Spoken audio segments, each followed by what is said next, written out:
அல்லாஹ்வை நினைக்க 5 நிமிடம் கூட இல்லையா? நம் வாழ்க்கையின் மிகப்பெரிய இழப்பு. அஸ்ஸலாமு அலைக்கும் வ ரஹ்மத்துல்லாஹி வ பரகாத்துஹு. அன்பான சகோதரர்களே சகோதரிகளே, ஒரு நாள் முழுக்க நம்ம என்னென்ன செய்கிறோம் என்று யோசிச்சு பார்த்திருக்கீங்களா? காலை எழுந்ததும் மொபைல், இன்ஸ்டாகிராம், யூடியூப், Facebook, வேலை, படிப்பு, நண்பர்கள், குடும்பம், இப்படி நாள் முழுக்க எவ்வளவோ விஷயங்களுக்கு நேரம் ஒதுக்குறோம். ஆனா ஒரு கேள்வி, ஒரு நாள் 5 நிமிடமாவது அல்லாஹ்வை நினைக்க நாம ஒதுக்குறோமா?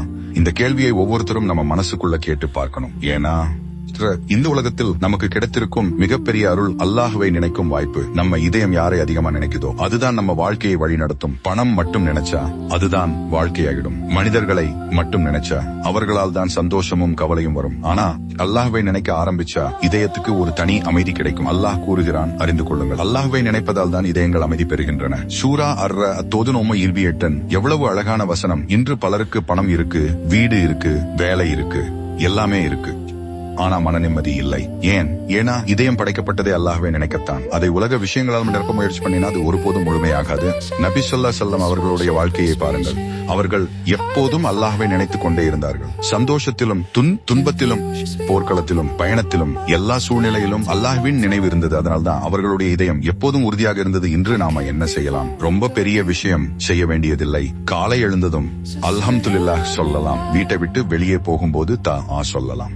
வேலைக்கு நடுவில் ஒரு நிமிடம் சுப்ஹானல்லாஹ், அல்ஹம்துலில்லாஹ், அல்லாஹு அக்பர், லா இலாஹ இல்லல்லாஹ் என்று திக்ர் செய்யலாம். வாகனத்தில் போகும்போது, காத்திருக்கும் போது, நடந்து போகும்போது, இந்த சிறிய நேரங்கள் எல்லாம் நம்ம மறுமைக்கான பொக்கிஷமாக மாறும். நபி ஸல்லல்லாஹு அலைஹி வஸல்லம் 2 வார்த்தைகள் நாவிற்கு எளிதானவை, தராசில் கனமானவை, அர் ரஹ்மானுக்கு மிகவும் பிரியமானவை. சுப்ஹானல்லாஹி வ பிஹம்திஹி, சுப்ஹானல்லாஹில் அலீம். ஒரு நிமிடம் கூட ஆகாது, ஆனா அதன் நன்மை அளவிட முடியாதது. சிலர் சொல்வாங்க, நேரமே கிடைக்கல. ஆனா மொபைல் பார்க்க நேரம் கிடைக்குதே, ரீல்ஸ் பார்க்க நேரம் கிடைக்குதே. அப்படி இருக்க அல்லாஹ்வை நினைக்க மட்டும் நேரம் இல்லையா? நம்முடைய ஒவ்வொரு மூச்சும் அல்லாஹ்வின் அருள். அடுத்த நிமிடம் உயிரோடு இருப்போமா என்பதை கூட நமக்கு தெரியாது. அதனால் இன்றே ஆரம்பியுங்கள். தினமும் இந்த நிமிடம், பிறகு துநிமிடம், அதற்கு பிறகு அல்லாஹ்வின் நினைவு உங்கள் வாழ்க்கையின் ஒரு பகுதியாக மாறிவிடும். நினைவில் வைத்துக் கொள்ளுங்கள், உலகம் உங்களை மறந்தாலும் அல்லாஹ்வை நினைக்கும் அடியாரை அல்லாஹ் ஒருபோதும் மறப்பதில்லை. அல்லாஹ் கூறுகிறான், என்னை நீங்கள் நினையுங்கள், நானும் உங்களை நினைப்பேன். சூரா அல் பகரா இந்த ஒன்றையுமணி. இந்த ஒரு வசனமே போதும்.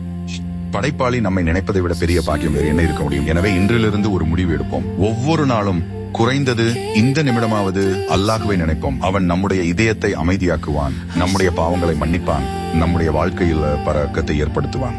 அல்லாஹ் நம்மை எப்போதும் தன்னை நினைக்கும் அடியர்களாக ஆக்குவானாக. ஆமீன். ஜஸாக்கல்லாஹு கைரன்.